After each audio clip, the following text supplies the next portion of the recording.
Hello everyone, hope you all are doing well. Festive season is on full swing and my favorite festival Diwali is around the corner.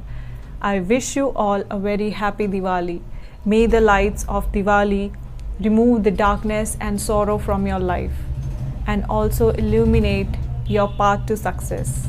Now talking about this video, we are going to delete all the confusions and all the doubts related to words that are often confused. So without further ado, let's get started. Alright you guys, let's start with the twins, affect and effect. Most of the students get confused while using these two. So affect का मतलब है एक verb and effect is a noun. Okay, when we use a verb की पहचान क्या होती है कि इसको हम हर टेंस के अकॉर्डिंग अलग अलग यूज़ कर सकते हैं. So affect can be used as affect, affected, affecting and affecting. For example, affect का मतलब क्या होता है? Affect means to influence something or someone or to make something change considerably. For example, social media is affecting our life, right? On the other hand, effect का मतलब होता है प्रभाव, असर या result किसी चीज़ का, consequences क्या हैं उस चीज़ की. Let's take an example. Floods are the effect of heavy rain. Or you can also say global warming is the effect of pollution. Next one, not one, two, which confuse are fourth and fourth. F-O-R-T-H, fourth means to ahead or forward, आगे बढ़ना, आगे की तरफ या आने वाला. ठीक है, तो उसके लिए एग्जाम्पल है We went forth to collect the information. And F-O-U-R-T-H, fourth means at number 4.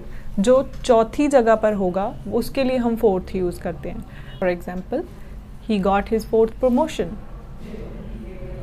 Next, collision, collusion. Now collision means to collide और क्रैश समथिंग. हम अक्सर रोड पर देखते हैं एक्सीडेंट हुआ होता है तो two vehicles are collided with each other. तो कोलिजन मतलब एक दूसरे से टकरा जाना, आमने सामने टकरा जाना. On the other hand, collusion means an agreement to do something illegal or dishonest.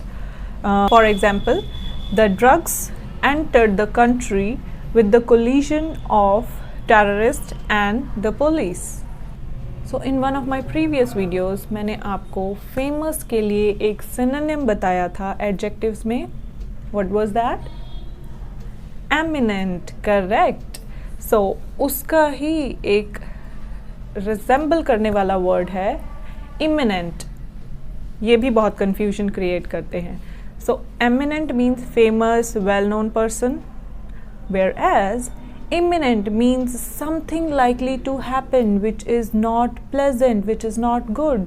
For example, आपका कोई ऐसा रिलेटिव जो बहुत खड़ूस है वो आपके घर आने वाला हो तो उसका अराइवल क्या हुआ? Imminent, मतलब आप उससे खुश नहीं हो. For example, one of my aunt is coming next week and we all are waiting for her imminent arrival. How's that? Let's move further. Okay, so incredible and incredulous. So credulous का meaning मैंने आपको एक video में पहले बताया हुआ है. Don't worry, I'm not gonna ask that. मैं खुद ही बताऊंगी. सो इनक्रेडिबल का मतलब है विच इज़ बियॉन्ड बिलीव, अविश्वसनीय. अमिताभ बच्चन बोलते हैं ना, अद्भुत, अविश्वसनीय. So incredible which is beyond believe. And incredulous means doubtful और which is skeptical. Okay, let's say the evidence provided by the police were incredulous. Okay, chaliye, let's jump forward. So these two can be used in same context, disease and disease. Now disease means the illness or the sickness of our body, whereas disease means death, ultimate death. Let me exemplify this. My neighbor was suffering from a deadly disease and ultimately he died. but his family couldn't bear the moment of his decease. Okay, moving further, adverse and averse. So averse से ही aversion बना है word. तो aversion का मतलब होता है disliking for something. So averse means to dislike, right? Whereas adverse means unfavorable. Like the people who live in slum, they live in adverse conditions. And for averse, we can say I have an aversion of water. मतलब आप you don't like to go into the water for any sports or any water activity. Personal and personal, these two are used interchangeably by people, but ये तो बिल्कुल एक दूसरे से अलग हैं.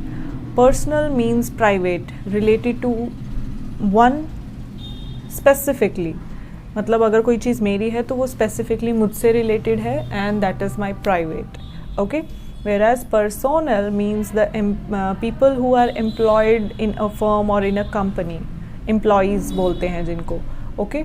So ये दो बिल्कुल एक दूसरे के अलग हैं और इनको मिक्स अप नहीं करना चाहिए. Abandon का मतलब होता है something which is not in use, which is left behind, जिसका और फर्दर इस्तेमाल नहीं किया जा रहा है. Isolated बोल सकते हो आप उसको, और deserted बोल सकते हो. Whereas abundant का मतलब होता है in huge, in large quantity, more than sufficient. Excess में जब कोई चीज़ होती है उसको abundant बोलते हैं. For example, nature has given us abundant resources to live our life. Next is veracity and voracity. Veracity means truthfulness. जब आप कोई कोर्ट केस करते हो या कोर्ट केस किसी का चल रहा होता है तो उसमें आपको कुछ एविडेंस दिखाने होते हैं. Let me exemplify that. The jury found his claims showed veracity. And the duplicate for this one was voracity. Actually it is not duplicate. उसको हम समझ लेते हैं कि शायद वो उसका डुप्लीकेट है. So voracity means greediness, लालच किसी चीज़ का. इसके लिए बहुत एक कॉमन सी लाइन बोली जाती है, voracity is one of 7 human vices. सुना होगा शायद आपने. Okay, this is all about this video. So ये वो सब वर्ड्स हैं जो हमें सुनने में लगता है कि कभी शायद स्पेलिंग या इनका मीनिंग सेम होगा, बट दीज आर डिफरेंट. अगर कभी भी आपको कोई ऐसे टू सेंटेंसेस में कुछ ऐसे टू सिमिलर साउंड करते हुए वर्ड्स अगर नज़र आते हैं तो make sure to learn about their actual context and their meaning. क्या मतलब होता है उनका एक पर्टिकुलर कॉन्टेक्स्ट में आके, ठीक है. और प्लस आपको ये भी जानना चाहिए कि which part of the speech they belong, कि उनका पार्ट ऑफ स्पीच कौन सा है. इधर they are noun, adjective, adverb, क्या है वो, so that you can use them frequently in your speaking and in your writing.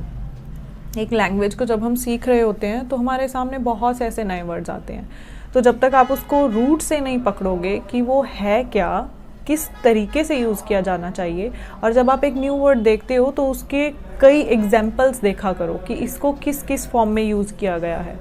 सो इस तरीके से आपका काम भी आसान हो जाएगा and then you will be able to recall those words and use those words. ठीक है, इससे आपकी वोकैब भी एनहेंस होगी. It will enrich your vocabulary. ठीक है, so hope this video is useful. और अगर ये वीडियो सच में यूज़फुल थी तो please give it a like, share it with your friends. और जिन्होंने अभी इंग्लिश सीखना शुरू किया है उनके साथ तो प्लीज़ ज़रूर शेयर कीजिए, फॉरवर्ड कीजिए जितना हो सके. And please support the channel, like the video. और मेरी प्रीवियस वीडियोस भी हैं जो उनको भी एक बार चेकआउट ज़रूर करना. किसी भी वीडियो से रिलेटेड अगर कोई भी डाउट आता है आपके माइंड में तो प्लीज़ कमेंट ज़रूर कीजिए. And this is me, Smiley, signing off now. Thank you so much for watching. Keep supporting me. Bye.